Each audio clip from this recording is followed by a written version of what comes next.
capítulo 36º. Vamos falar sobre os espíritos inferiores. Isso não tem nada a ver com a gente, não é verdade? Isso aqui é coisa de espírito inferior.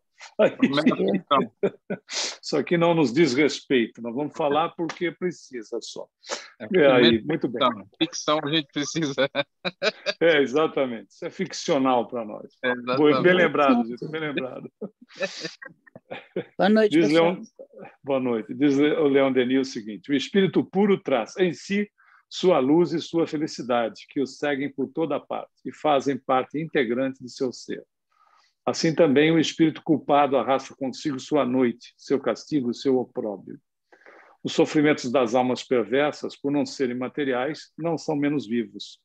O inferno é apenas um lugar quimérico, um produto da imaginação, um espantalho talvez necessário para enganar povos infantis, mas que nada tem de real. Muito diferente é o ensino dos espíritos com relação aos tormentos da vida futura. Não há hipótese em parte alguma. É interessante notar aqui, quem de vocês, quem de nós, quando leu Nosso Lar, se identificou com o livro? Eu já disse antes, eu me identifiquei muito com o livro, não com o Nosso Lar, evidentemente, com o Umbral. Nosso Lar é muita pretensão. Mas, enfim, pode ter muita gente que se identificou com o Nosso Lar, dizendo, acho que... É um lugar bem familiar, né? Bom, lá é. Aí, até lembrando o Chico, numa vez, das colocações, a pessoa perguntou para ele assim, foram duas perguntas em momentos diferentes. Chico, de onde nós viemos?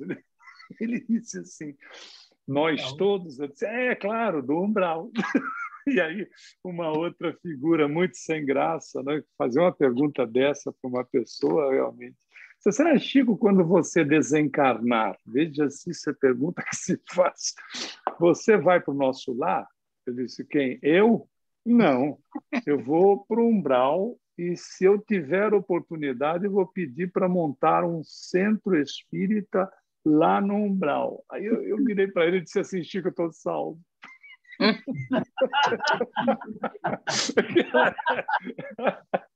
É para lá que eu vou. Imagina um cidadão daquele dizer, se eu puder pedir alguma coisa, eu vou pedir para montar um centro espírita no umbral. Claro, o espírito trabalhador vai trabalhar, vai ficar fazendo o quê? Tocando trombeta. Aí, bom, vamos em frente. Tem algum comentário, não? Muito bem, vamos lá. Esses sofrimentos, com efeito, aqueles mesmos que os experimentam nos vêm descrevê-lo, como outros vêm nos retratar seu arrebatamento. Eles não são impostos por uma vontade arbitrária. Nenhuma sentença é pronunciada. O espírito sofre as consequências naturais de seus atos, que, recaindo sobre ele, glorificam-no ou acabrunham-no. O ser sofre na vida de além-túmulo, não somente pelo mal que fez, mas também pela sua inação e pela sua fraqueza. Fantástico, né? Não basta não fazer o mal, é imperioso fazer o bem. Numa palavra, essa vida é obra sua, tal qual configurou com suas próprias mãos. O sofrimento é inerente ao estado de imperfeição, atenua-se com o progresso, desaparece quando o espírito vence a matéria. O castigo do espírito mal prossegue, não somente na vida espiritual, mas também nas encarnações sucessivas que o arrastam aos mundos inferiores, onde a existência é precária, onde a dor reina soberana. Tais são os mundos que poderiam ser qualificados de inferno.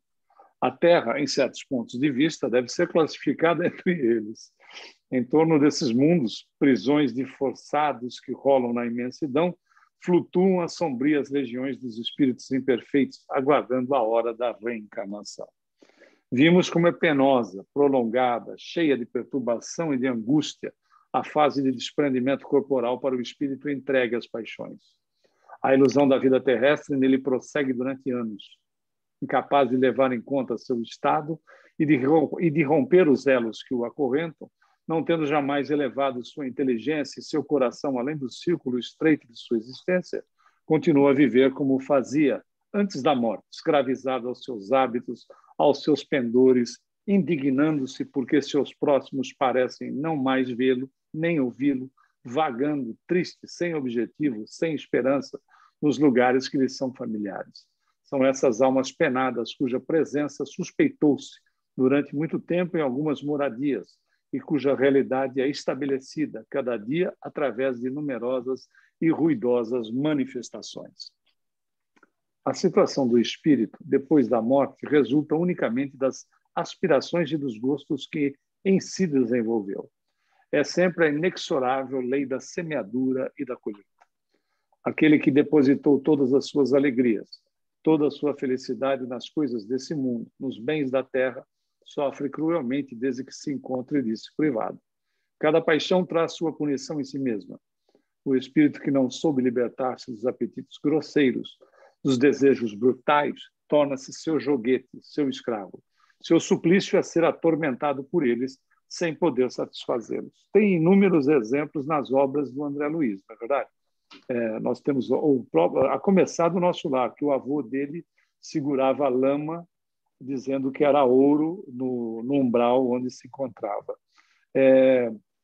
Existem depoimentos os mais diversos nas obras, não só nas obras de André Luiz, como também no Céu e Inferno, nas obras da codificação, nós encontramos esses aspectos. Tudo relacionado à questão do apego, né? O apego ao dinheiro, por exemplo. O grande sofrimento de um dos casos do livro No Mundo Maior, do André Luiz, era o indivíduo ver que, depois que ele desencarnou, que ele era um sovina e tinha muito dinheiro, mas era um sovina, a família começou a gastar, né?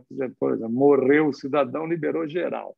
Aí começaram a gastar, o sofrimento dele era ver as pessoas gastando. Ele dizia, as pessoas estão gastando tudo, porque o apego era no dinheiro e, uma vez gasto, era o sofrimento dele, né? Ou seja, e essa questão do apego é que o Leon Denis toca no ponto, dizendo da importância que ele tem. Não é desapegar-se, não é desvalorizar as coisas que temos. Desapegar-se é utilizar delas sem que sejamos escravos delas, né? Porque cada um, é o que ele está dizendo, cada um se escraviza naquilo que quer. Por isso que ele diz, cada paixão traz a sua punição em si mesmo. É fantástico, né? Cada paixão traz sua punição em si mesmo. Se tiver comentário, não? Eu pergunto, quantas paixões não temos, né? Hã? Quantas paixões não temos, né? Pois é. Quanto maior elas são, mais o indivíduo está preso na situação dele mesmo, né? O indivíduo, a pessoa está presa nela mesma, porque aquilo vive dentro dela, né? Ela faz só o deslocamento achando que está para fora.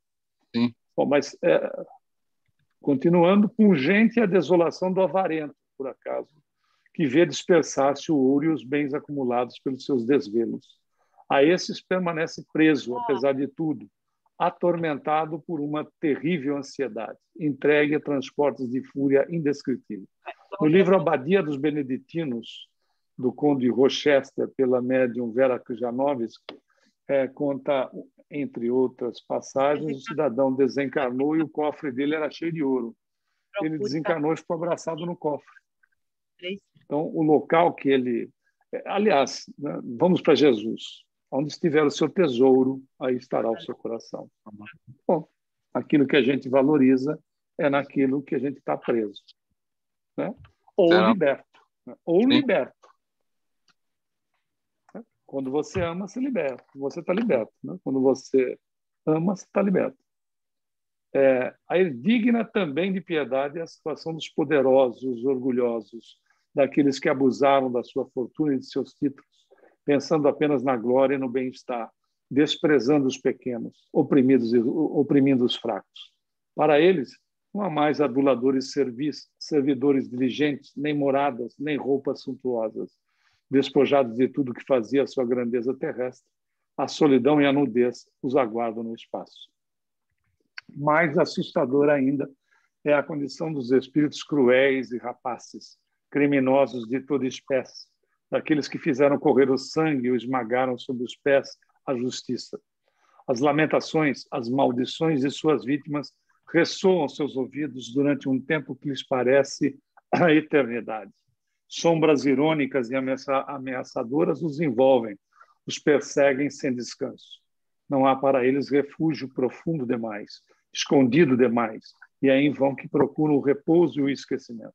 A entrada num caminho escuro, a miséria, o rebaixamento, a escravidão podem somente atenuar seus males. É por isso que nós vemos nas obras espíritas a condição do isolamento dessas pessoas. Há que se isolar essas pessoas. Então, nós vemos lá no livro Libertação, quando o André Luiz vai acompanhando, ele e o Vicente vão acompanhando o Gúbio para aquela cidade onde é coordenada pelo Gregório. É interessante notar que se reúnem as criaturas naquela cidade por uma questão até mesmo deles estarem isolados, vibratoriamente falando. Estão isolados porque, imagina, há que se isolar essa criatura, porque a vítima, quando pega o algoz, pode fazer com o algoz pior do que o algoz fez com ele, no desejo de se vingar. Então, se deixa todo mundo enrolado no mesmo assunto, ninguém vai para frente, porque fica todo mundo querendo se vingar do indivíduo, né, e para a evolução de todos. Então, você isola o sujeito, os caras vão procurar durante um tempo, aí chega uma hora que joga a toalha, vai cuidar da vida. Né? E, claro, o indivíduo tem todas as responsabilidades que lhe são inerentes, mas essa é uma realidade. Por isso que você vê casos obsessivos. Acho que eu já até trouxe para nossos estudos aqui. Se eu trouxe, vocês me avisam e eu não conto de novo, senão fica muito chato. Nós atendemos um caso numa instituição espírita no Brasil, aonde a mãe, pobrezinha, assim, com muito pouca informação, tinha uma menina de 4 anos de idade que a menina convulsionava.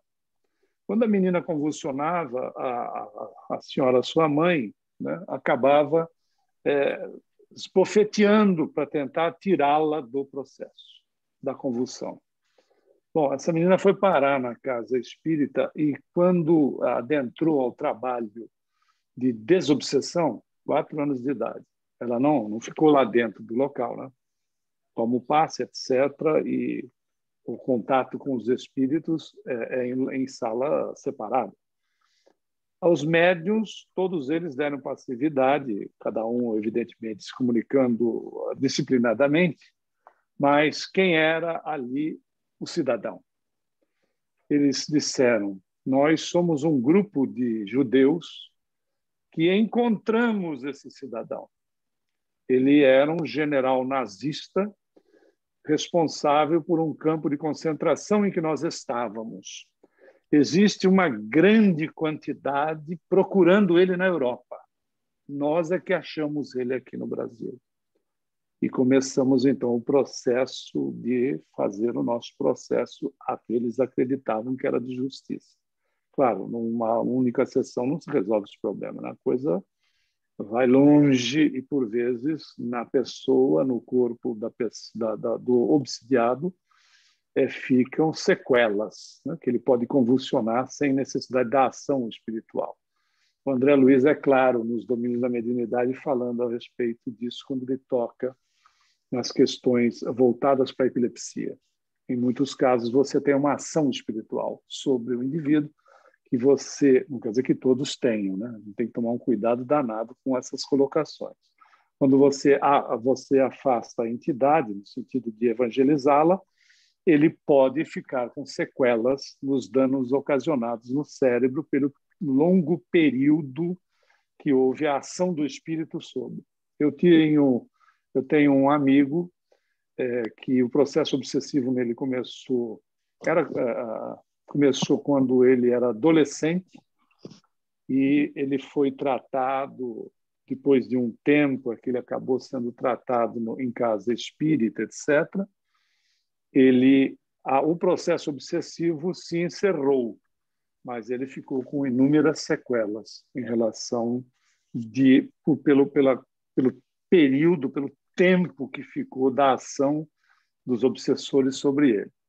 a gente vale lembrar que não tem vítima e algoz, né? Como a gente acabou de ver nessa história aí da criança de 4 anos. O que tem são 2 pacientes. Um é paciente da culpa, o outro é paciente da vingança. Às vezes um é paciente da ignorância e o outro é o paciente também da ignorância, que são as questões das obsessões oportunistas. Ambos são pacientes da ignorância, né? Ou ambos são pacientes, um da culpa, outro da vingança.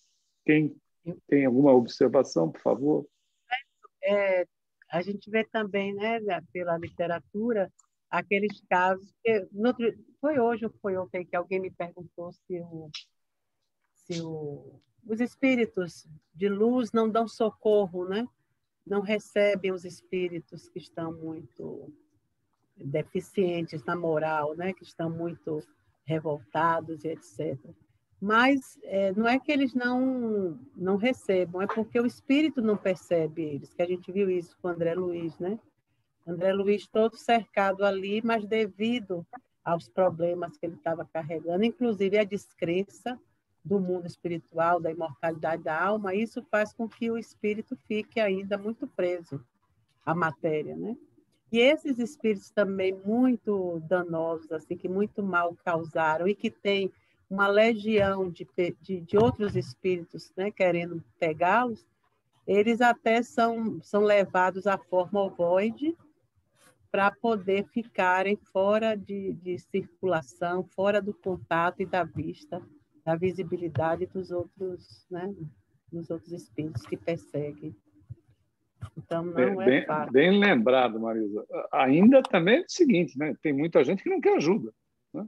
Nós não conhecemos pessoas, às vezes, que a gente está passando uma necessidade, você vai querer ajudar e a pessoa não aceita ajuda. Divaldo mesmo uma vez falou, a gente comentando sobre Hitler, né? Um homem como Hitler, que ficou tão assim, né? Se o pessoal que estava encarnado tinha raiva dele, imagine aqueles judeus todos perseguindo. Então, o Divaldo até na época falou que ele foi um caso desse, de ficar numa outra forma, sem a forma humana, para poder não ser visto. E também não se expandir, não ter como, né, continuar, porque seria morto, né, que já estava. Mas é uma perseguição que não tem fim. Então, o Chico, comentando uma vez sobre a questão da Lua, ele disse que a Lua é um satélite prisão para essas pessoas que precisam ser isoladas. Por isso que muitos astronautas que aluniçaram, muitos deles se tornaram religiosos ou místicos, porque na boca pequena, eles, quando estavam no ambiente, se sentiam sendo tocados por pessoas. Dada a densidade desses espíritos, o perispírito desses espíritos ser tamanha, e que a aproximação é sentida. Nós não sentimos a aproximação de pessoas que, às vezes, chegam pelas nossas costas.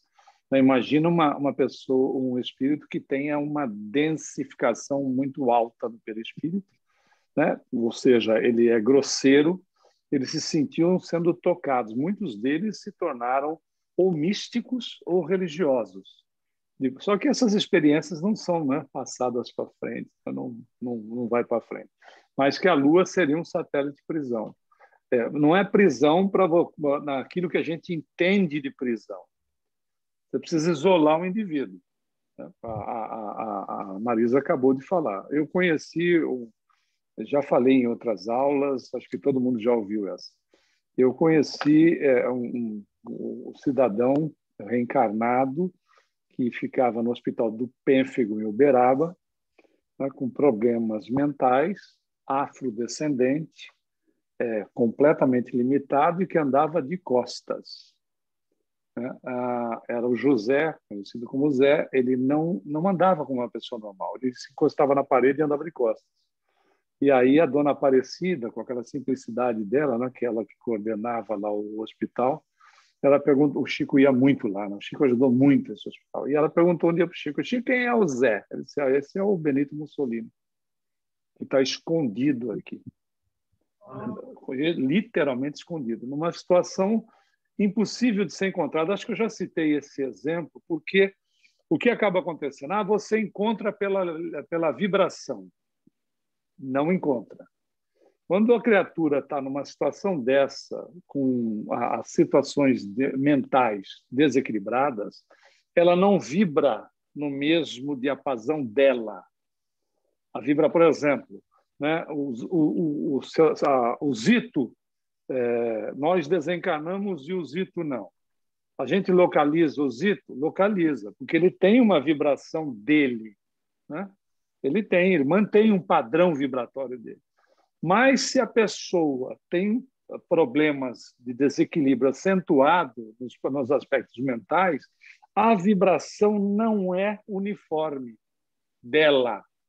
A vibração dela não tem uniformidade. É muito difícil localizar um indivíduo, não só pela condição da onde ele possa estar, como também pela vibração dele que não tem regularidade. É tão interessante isso porque você tem os espíritos desencarnados que procuram o indivíduo fisicamente num determinado ambiente. Como é que você vai encontrar o Benito Mussolini reencarnado em Uberaba, no Hospital do Pênfico, andando de costas, sendo um afrodescendente com problema mental? Percebeu? Olha a misericórdia divina atuando, né? Misericórdia divina atuando no indivíduo para que a turma que está atrás dele vá para frente e depois ele começa a resolver a situação. Quem olha o quadro diz assim, está sendo punido. Absolutamente. E sendo beneficiado. E o desequilíbrio dele é fruto do próprio tormento que ele vive. Ele vive atormentado. Claro. Mesmo reencarnando, vai reencarnar ainda doente, ainda com problemas mentais, né?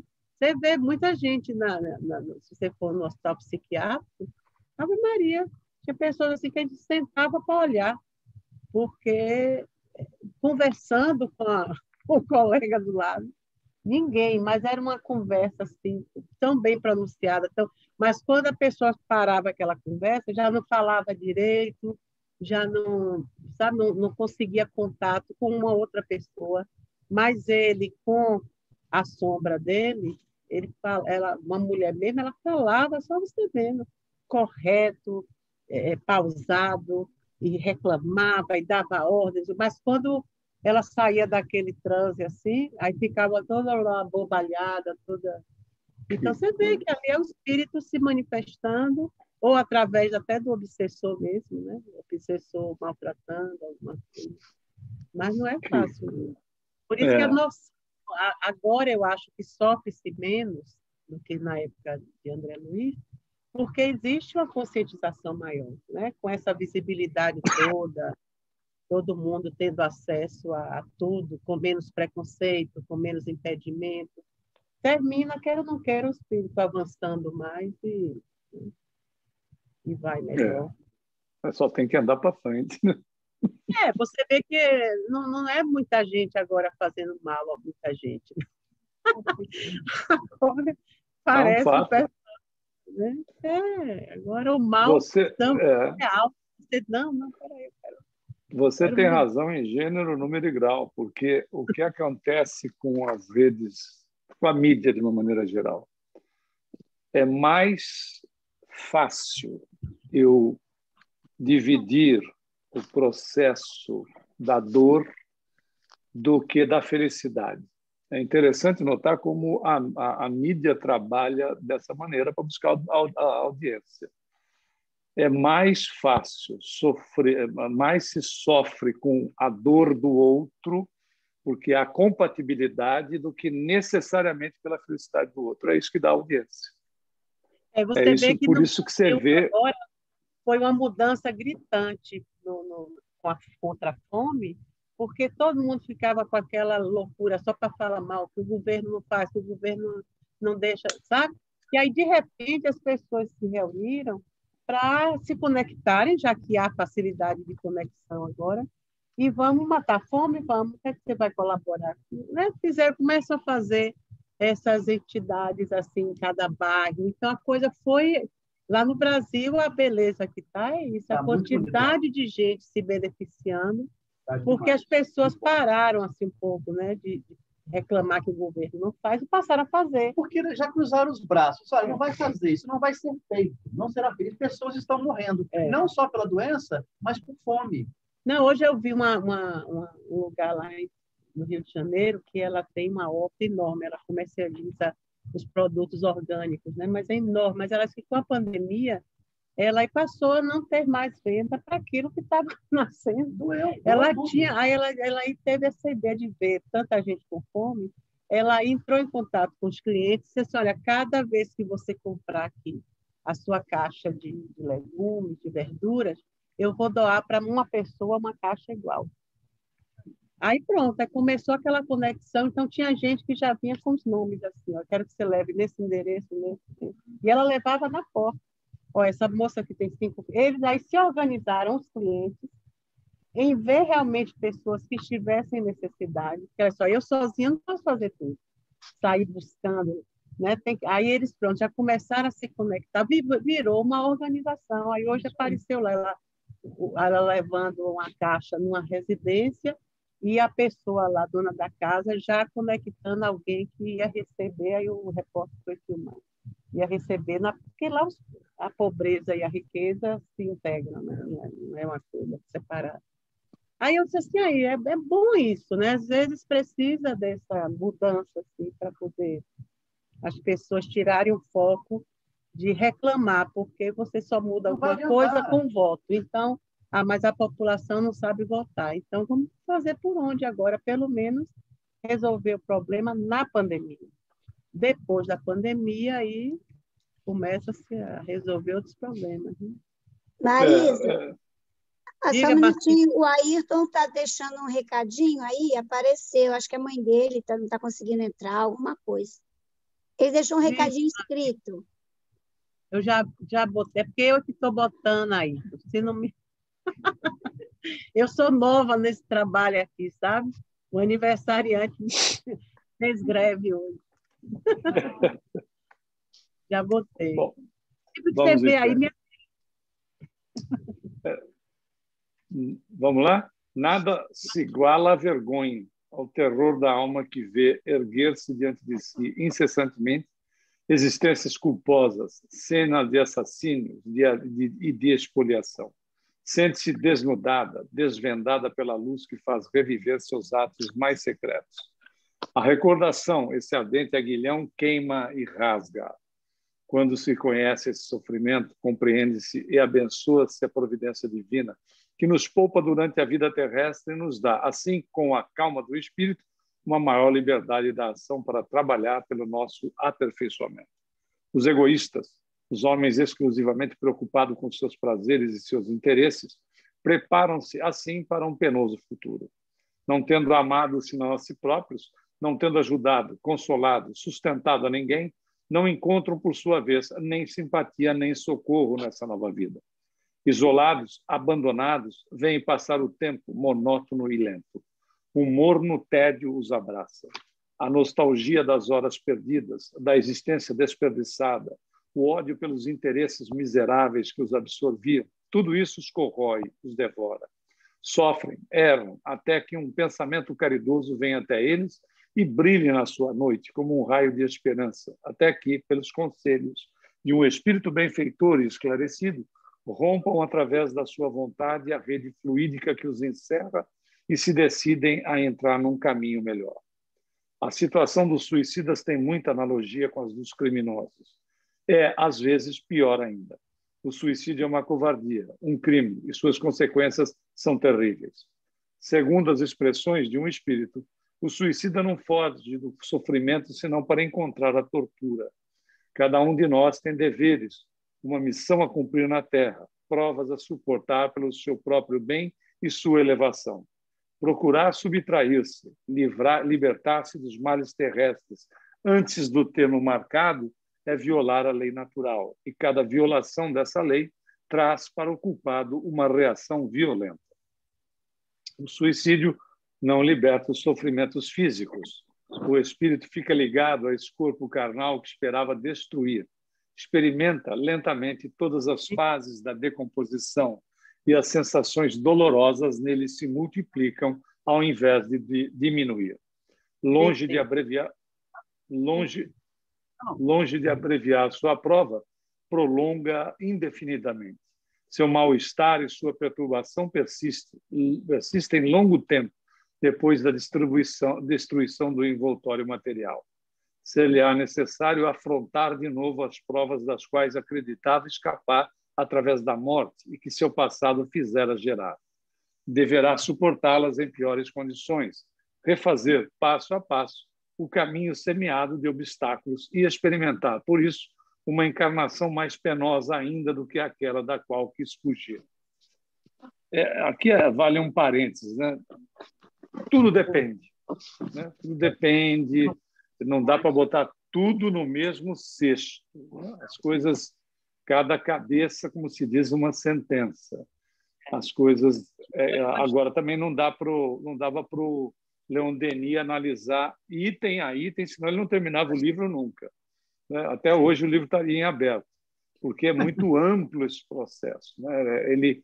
Ele não é puro e simplesmente a gente, às vezes, fica sabendo de uma situação e não dá para classificar todos da mesma maneira. Né? A gente tem que ter assim, muito cuidado e, acima de tudo, muito... Tem uma história pregressa, tem, né, um desenrolar que vem já havendo, então, suicidou já está, nem sempre, né?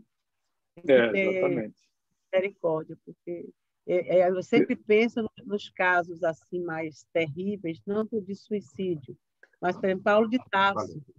Paulo de Tarso foi um homem atroz, foi um homem violento, foi um homem sem compaixão.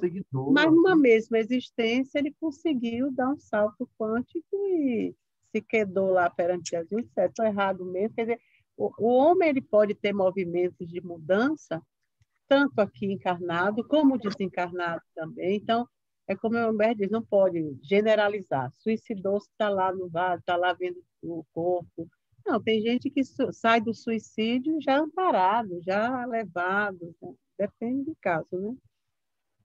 No próprio caso de André Luiz, quanto tempo demorou para André Luiz saber que o suicídio dele era um suicídio inconsciente? Indireto, mas foi um suicídio. Ele não perdeu. E a maioria de nós saímos assim. Os males que nós causamos a nós mesmos é um tipo de suicídio.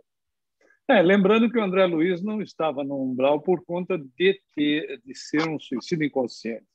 Ele estava no umbral porque era a situação que ele tinha no seu íntimo. Era aquilo que ele era, ponto. Ele não significa que o indivíduo saiu do bem bom e foi parar para o umbral. O indivíduo leva dentro dele o paraíso ou o inferno que lhe diz respeito, que o Leon Denis disse mais acima, né? Nosso capítulo de hoje. Ele leva dentro dele aquilo que lhe diz respeito, encarnado, desencarnado, etc. Ele não vai, por conta de uma ação, tudo, que foi o que a Marisa falou, tudo que esse indivíduo fez fica jogado a segundo plano. Parece empresa, né? Empresa, assim, você cumpre todos os seus objetivos durante muito tempo. O ano que você não cumpre, o cara te põe no olho da rua. E o seu histórico é ignorado. Isso não é uma realidade diante da bondade divina. Na realidade, cada um carrega dentro de si o nosso lar ou umbral. Ponto. Sai do corpo, não precisa nem morrer para isso. Sai do corpo no processo do sono e a gente se encontra no local que nós estamos habituados, né? Que nós estamos sintonizados, que nós estamos afim. Né? Ponto. Isso era os planejadores já não estavam vendo, hein, André Luiz? A pessoa queria trabalhar, dos queriam trabalhar com o Chico, entendeu? O potencial. Com certeza. Potencial para fazer isso. Então, trata ali de uma maneira, né? Vamos esperar. Estavam ali cercando ele, esperando ele diluir aquela ignorância toda, né? Aquela falta de ignorância por ignorar. Para ele poder deixar uma brecha lá aberta para eles começarem alguma coisa. Então, foi aonde sem ele dúvida. chegou. Não a mãe ia ficar descendo da esfera bacana dela toda hora para ir atrás de um espírito, porque ali era um espírito, era o filho dela, mas era um espírito, né? Um dos filhos que ela já teve. Então, né, investindo nele, não é cuidando, cuidaria de todos, mas eu digo assim, investindo da maneira que investiu, deixando o pessoal praticamente de sentinela lá, como que ele diz, olha, uma hora ele vai acordar, ele já está perto. Não é porque o espírito mais evoluído, ele conhece o interior, é como Jesus era conosco. Ele sabia mais ou menos do que éramos capazes, né? Esse daí vai dar problema. Porque você não via maldade no André Luiz, você via muita ignorância da parte dele, falta de conhecimento de uma vida espiritual, porque ele não tinha. Uma vez que ele se conectou, ele foi resgatado, ele começou a trabalhar. Isso, já era um cara que podia produzir. Havia o potencial dele, né? Eu gosto muito de uma frase que é do Baruch Spinoza, filósofo do século XVII. Ele diz: todo vicioso pode se tornar um virtuoso, que é a realidade. Né? O indivíduo se transforma e... Ele se transforma e vai tocar a vida.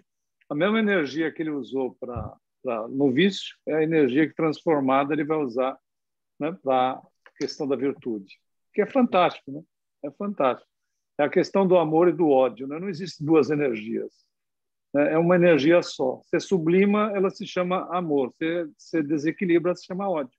Por isso que o Chico tem aquela colocação dele lá, né, que o ódio é o amor que enlouqueceu. De fato, né? É uma energia só que se desequilibrou. E o bom é saber que a tendência vai ser desenlouquecer. Quer dizer, o fato de estar enlouquecido não quer dizer que seja realidade. É temporário, porque essa realidade não existe. O que existe em nós é a energia do amor. Agora ele está doente, tá, mas daqui a pouco vai ter que ficar bom, nem que seja morrendo hoje e reencarnando amanhã. Por isso as reencarnações histórias. A pessoa está tão desentoada da história que não tem nem condição de bater papo no mundo espiritual. Morreu, aí renasce. Bota logo aí, ó, tem uma pessoa parindo ali. Substitui aquele, bota aí. Esse que é mais urgente. É o SUS o nosso lar. Agora tu me assustou. Porque tem gente que não adianta. Poderia ir para uma reunião mediúnica, não vai dar jeito. É estudado os casos. Então, tem uns que são assim, cadê? Se ele for fazer regressão quando chegar, não vai nem saber. Quem eu fui, sei lá. Está tão recente, que vai ter jeito. Entendeu? Não queira nem saber, meu amigo. Um médico correto, ele vai dizer, meu amigo, não faço regressão. Porque hoje você está tão ruim, imagine como você.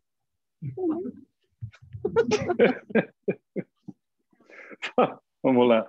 Os sofrimentos dos supliciados, depois da sua execução, são apavorantes, e as descrições que alguns assassinos célebres fazem poderiam emocionar os corações mais duros, mostrando à justiça humana os tristes efeitos da pena de morte. A maioria desses infelizes são tomados de uma superexcitação aguda, de sensações atrozes que os tornam furiosos. O horror dos seus crimes, os olhares de suas vítimas, que parecem persegui-los e trespassá-los como uma espada, alucinações e sonhos medonhos, tal é o destino que os aguarda. A maioria, para encontrar um derivativo para os seus males, lança-se sobre os encarnados com tendências semelhantes e os empurram para o caminho do crime. Outros, devorados pelos remorsos, como por uma chama inextinguível, procuram, sem trégua, um refúgio que não encontram. Sob seus passos, em torno deles, por toda parte, creem ver cadáveres, figuras ameaçadoras e mares de sangue. Se você, essa noite, quiser dormir de luz acesa, pode, viu? Aí Só hoje. Só hoje. Misericórdia, mas é que... Não é, sabe o que é? É porque o homem é mau. Aquele que fez a atrocidade... Deus do céu! Mas aquele que vai julgar, vai condenar e executar ali o indivíduo é pior do que ele ou igual. Então, é lógico que aquele indivíduo, depois da pena de morte, quantos já saem assim, bom, aquele foi que deu a injeção, mas aquela de lá aplaudiu foi um horror. Ele está lá, recente. Muitos espíritos dali mesmo, ele já vai acompanhando um, porque eles vão se Nossa, vingando. misericórdia. Então, eles Parece acham um que filme é um filme de terror. ele foi uma vingança. Então, ele tem o direito de se vingar. E aí a coisa roda. Por isso que Chico dizia, né? Não precisaria de penitenciárias, tinha que ser lugares que educassem o espírito antes dele morrer. Tem que educar um pouquinho. Então, seria um lugar, essas penitenciárias, né, que a gente sonha, na Suíça tem, né? Aquelas bem bacanas. No Brasil também tem. Que dão trabalho. As APACs tem no Brasil. Eu disse assim, ó, teria que ser tipo o campo que fazem aqui nos Estados Unidos para botar os meninos no eixo, né? Você tem que levantar, você tem que ir na horta, molhar para poder aquele vegetal, aquelas plantinhas crescer, para você comer. Entendeu? Você tem que botar mesa, você vai fazer uma oração na hora da... porque ela não pode sair. Não, ela não evolui, não, mas ela tinha que ficar assim, presa, evoluindo lá dentro. Porque fora da cadeia, ela não evolui nem um centímetro. Qual que é o estado? Ela é muito ruim, aquela menina, assim, psicopata, né? Então é difícil. Quem? A Baryshnikov. Como é o nome? Suzane. Suzane, ela é esquisita, né? Agora, esses dias eu não sei por que dia de quê, eu vi no jornal que saiu aquela outra que matou a enteada. É o indulto. Aí sai pra...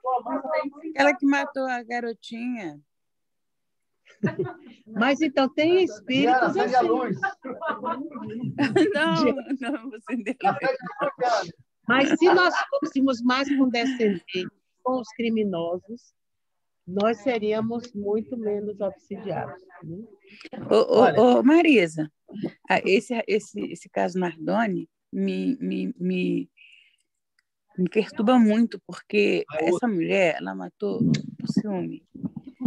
Agora, por que o pai fez aquilo? Como ele pôde fazer isso? O problema dele com Deus, eu não quero nem saber. Mas eu não quero me meter nas histórias. A gente não precisa se meter nas histórias, porque quando a gente está lá vibrando, olha que o pessoal, quando está no público do enforcamento, o espírito olha de lá e diz, olha como aquele está pulando de alegria. É escolhido, né? Não, Deus me livre. Não oculto, você não está vendo. Então, por isso que eu digo, quando tiver uma coisa muito atroz, vamos orar por aquele espírito. Porque pelo menos ele não nos enxerga. Não, é para orar de verdade mesmo. Gente, Deus me livre, misericórdia. Vamos em frente. Os espíritos maus, sobre os quais caem vigorosamente o peso de suas faltas, estão na impossibilidade de prever o futuro. Nada sabem das leis superiores. Os fluidos com os quais estão envolvidos impedem qualquer relação com os espíritos elevados que gostariam de arrancá-los de seus pendores, mas não o podem, em razão da natureza grosseira, quase material, desses espíritos e do campo restrito de suas percepções. Resulta daí uma ignorância completa de sua sorte e uma tendência em acreditar eternos os sofrimentos que experimentam. Assim também, alguns dentre eles, ainda imbuídos de preconceitos católicos, acreditam e se dizem no inferno. Devorados pelo ciúme e o ódio, a fim de se distraírem de suas inquietações, muitos procuram os homens fracos e voltados ao mal. Eles o incitam, insuflam-lhes funestas inspirações, mas, pouco a pouco, desses novos excessos, decorrem novos sofrimentos. A reação do mal causado os prende numa rede de fluidos mais sombrios. As trevas se fazem mais completas, um círculo estreito se forma e a reencarnação, penosa, dolorosa, ergue-se diante deles. Mais calmos são aqueles em quem o arrependimento tocou, que, resignados, veem chegar o tempo das provas e resolveram satisfazer a eterna justiça. O remorso, como um brilho pálido, esclarece sua alma com uma claridade vaga e permite aos bons espíritos chegar até eles, para lhes prodigalizar encorajamento e conselhos. Terminou. As reencarnações... Vai ficar pior. A física, né, Humberto? As reencarnações com deficiência física, alguma coisa que você não consegue, né, pegar no revólver, não consegue usar mais as ferramentas que você usava, cego, depende. É uma bênção, são as bênçãos disfarçadas. Eu não posso correr mais. É uma dor, fulano está todo entrevado, mas você não sabe. Por exemplo, né, pessoas assim que vão andar de carrinho elétrico, mas não pode andar com as próprias pernas, senão, minha filha. Mas, não, nela. Olha, você sabe que é uma coisa interessante que você está falando, Marisa, porque mesmo com as impossibilidades do corpo, às vezes é um autismo, você vê que aquele espírito ainda tem as suas tendências. Eu estou falando isso porque o primo da minha esposa é uma pessoa boníssima, ele tem um autismo severo. Porém, ele mora na roça, ele mora na fazenda. Acho que eu já contei esse caso aqui antes. E ele sabe, mesmo com tudo essas barreiras que ele sabe o gado que ele tem, ele recebe uma aposentadoria do Brasil, porque ele é aposentado por invalidez, e ele tem todo o dinheiro guardado dentro de casa, dentro de uma caixa. Que vocês sabem onde está. Nós sabemos onde que está para ninguém roubar. Ah, não. Mas uma coisa interessante... Só depois. Uma coisa interessante é como se ele... Não deu o endereço dele. Ele se dirige aos pais, aos irmãos. Os pais e os irmãos têm um carinho maravilhoso para com ele. Tratam ele muito bem, uma grande paciência, mas ele não tem essa mesma visão para eles. Apesar de respeitá-los, ele fala, olha, o irmão dele, que chama de Nego, vou colocar o Nego, papai e mamãe, tudo contra a parede e vou botar no chicote. Tá vendo? Isso aí são as tendências do passado, né? A família não consegue entender isso, né? E acha um carinho, não faz isso não faz isso com a gente não. Mas quando ele fala essas coisas, eu e minha esposa, nós sabemos de onde que vem aquilo. E uma vez nós perguntamos para ele, onde que você viu isso? Por que você gosta disso? Só, eu vi isso na televisão e eu gostei. Então você vê aí que é uma questão de identificação. Ele viu aquilo e ele se identificou. Por quê? Porque provavelmente é uma coisa que ele já realizou. Mas a televisão pode ser os sonhos dele, ele está vendo mas o que fizeram com ele. Ou pode ter sido feito com ele. Mas você vê que são coisas que afloraram. Provavelmente são coisas do passado. É muito interessante isso. Mas, Ronaldo, deixa eu te falar. Só um minutinho que a Helena levantou a mão. Fala aí, Helena. Fala, Helena. Oi, minha gente. Não, era só uma pergunta. Eu acho que não vai fugir tanto do assunto que estava, não, essa coisa de morrer e como que a coisa acontece depois, algumas reações.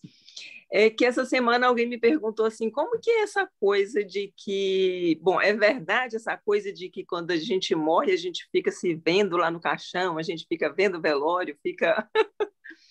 O que você responde, Mar, quando alguém te pergunta uma coisa assim, ou Humberto, o que a gente deve responder?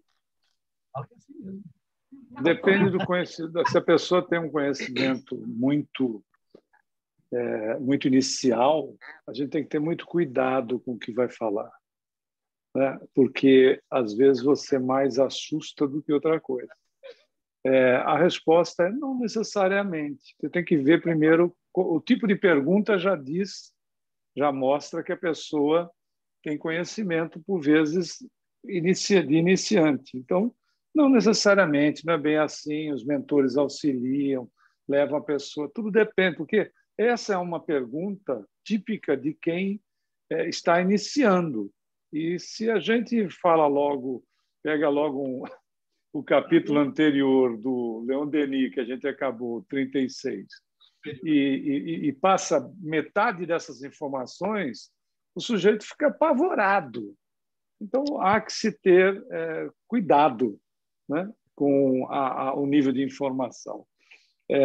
Eu me lembro de uma passagem de um expositor espírita que eu tive quando eu estava fazendo escola de educação mediúnica, que ele foi para um sepultamento foi para um velório de um rapaz que ele conhecia, que era testemunha de Jeová. Aí ele, solteiro também, etc. Aí chegou lá no velório e tinha lá também uma moça bacana, solteira, começou uma conversa agradável e tudo mais, né? Fora do velório, evidentemente. Aí chegou um determinado momento que ele perguntou para ela, escuta, para onde você... Porque ela era testemunha de Jeová. Para onde vão as pessoas que morrem, né, que falecem?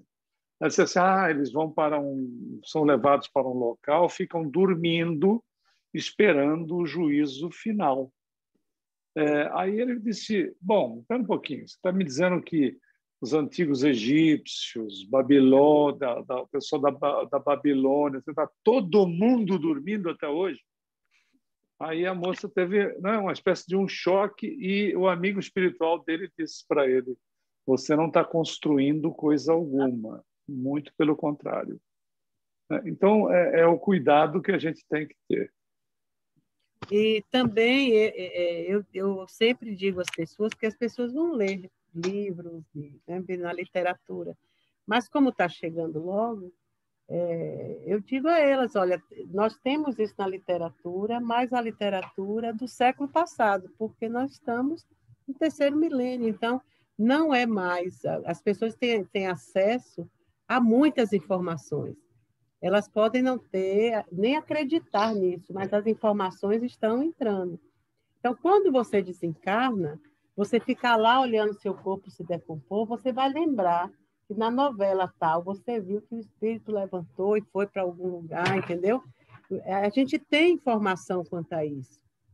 Então, eu não vejo mais uma coisa como aquela cegueira, né, no mundo de hoje, a não ser que seja uma pessoa, nem sei, não tem ninguém mais, porque você vai em todo lugar, final de mundo, assim, tem internet, tem televisão, tem tudo para informar, né?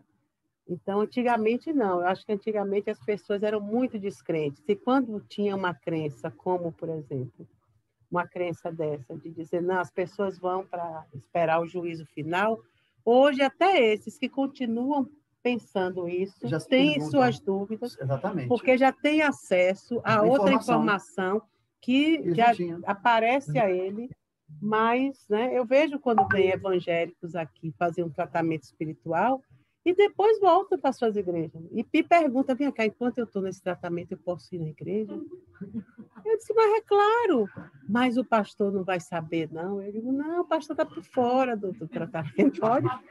Mas se ele vem, alguma coisa acende nele que pode, entendeu? Ou pede uma oração, ou pede um tratamento à distância, não quer entrar no centro. Mas, então, eu acho que assim, Humberto, ficar lá vendo o corpo ser comido, não tem mais isso, não. Na hora vai levantar, vai dizer, epa, peraí, isso aí não... Em mim não, Barandã. Imagine eu com um corpo desse tamanho me vendo comigo. Vou demorar séculos. Vai embora. Pessoal, o pessoal vai dizer...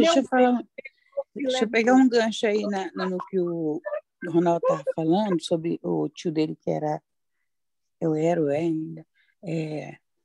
autista, né? Eu tive um tio, ele não sei se ele já era, sei que com 18 anos ele ficou, como é que é o outro sem ser autista? Gente, em nome de Jesus, me ajuda. Isso, o meu tio, ele era mas tão, você via um espírito tão puro nele, dava para ver tanta pureza nele, ele era muito amado, sabe? Mas quando dava um trem nele, cara, ele pegava a faca e ele queria pegar a pessoa que ele mais amava. Tipo assim, minha mãe. Eu acho que ele me amava também, porque uma vez ele tentou me matar com a faca. E assim, não importava o tamanho da faca, não. Podia ser desse tamanhozinho. O importante era ser faca. Eu tinha uma fixação por faca, um problema igual o primo o parente do menino. Ele tinha aquela coisa da faca. Ele corre atrás de você agora, você está na água, hein? Que? Se ele corre atrás de você com a faca, você está na água. Não, ele não correu, meu filho. Ele chegou na porta, assim, que eu olhei. Detalhe, a faca era imensa. Eu tenho um pavor de faca. Meu Deus! Se eu morrer de facada, eu não sei. Eu vou morrer eu não sei. Aí o que acontece? Quando eu vi a faca na mão dele, eu dei um maior gritão, né? Ai! Minha mãe veio voando e ele saiu correndo para o quarto dele. Mas ele não tem noção. Depois, lá, algum tempo depois, ele tentou contra o meu tio, mas com uma faquinha pequenininha. Ele tem noção de faca. Vou passar a palavra para Humberto para fazer as considerações finais. Porque nós já terminamos aqui.